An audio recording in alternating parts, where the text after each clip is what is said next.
il y a des paroles qui claquent comme des éclairs. Des phrases courtes, percutantes, qui restent gravées dans les mémoires. Et quand elles sortent de la bouche d'un pape, elles résonnent jusqu'au bout du monde.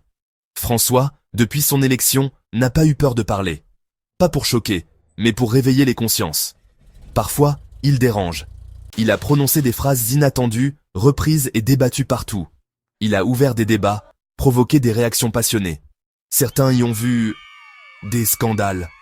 Alors, François, pape des scandales? Plongeons dans ses prises de parole les plus marquantes. 2013. Le pape François vient d'être élu. Lors d'une conférence de presse dans l'avion, il répond à une question sur l'homosexualité au Vatican. Sa réponse fuse. Si une personne est gay et qu'elle cherche le Seigneur avec bonne volonté, qui suis-je pour la juger? C'est la première fois qu'un pape aborde ce sujet avec autant d'ouverture. La phrase fait la une, suscite enthousiasme et critique. François ne change pas la doctrine, mais propose une nouvelle manière d'aborder la question, centrée sur l'amour et le respect.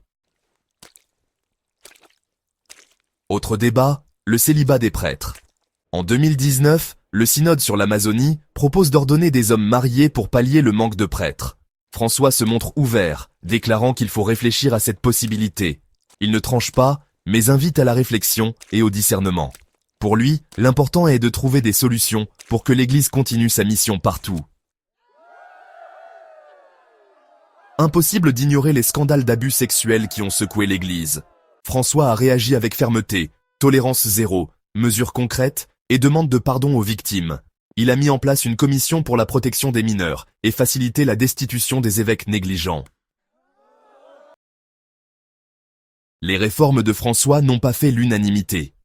Au sein de l'Église, certains lui reprochent son ouverture et son dialogue avec les autres religions. Il répond avec calme. Le service, la seule logique du chrétien. Il préfère une Église qui sort à la rencontre des autres, même blessée, plutôt qu'une Église repliée sur elle-même.